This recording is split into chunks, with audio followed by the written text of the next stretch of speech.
Komisaun B Parlamentu Nasional, husu arte marsiais no rituais, kumpri rezolusaun husi Governu.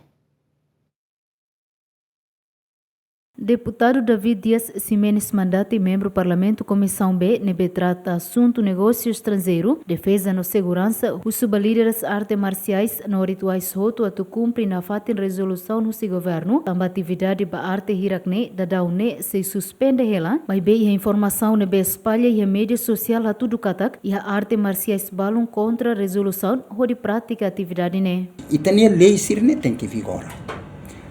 Ita atua halu vigor ita ne lei ita huto tamutu ita ne sociedade ne tak exige que a lei ne tem que vigor. Ida ne ma ita Hanoi ita ne artes marciais cumpre ba sei loron ida ita ne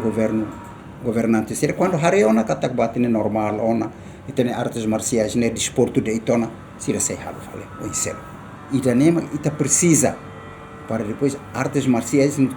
dar desporto né tau ia fati e tau todo contente. Mandate actuir ia uma informação no sino no governo atual alteração ba rezolusaun arte marciais no arte rituais ia fulan dezembro onde reativa fali arte ne sai nudar atividade desportiva ia Timor-Leste onde promove valor civismo no formação humanista entre jovens sira. E a dunia indícios katak etene governo nono governo ne sei halo fal resolução selo para bater a suspensão ne hasaitia para ser hala falecernia atividades artes marciais ne holos mas só em dezembro neve carek é maruma sidapto dezembro resolução ne sei vigora ela ita cumpre ba porque ita tem que cumprir e tem lei sirene para itabel muri samtu se iha sociedade ida nebe lei la iha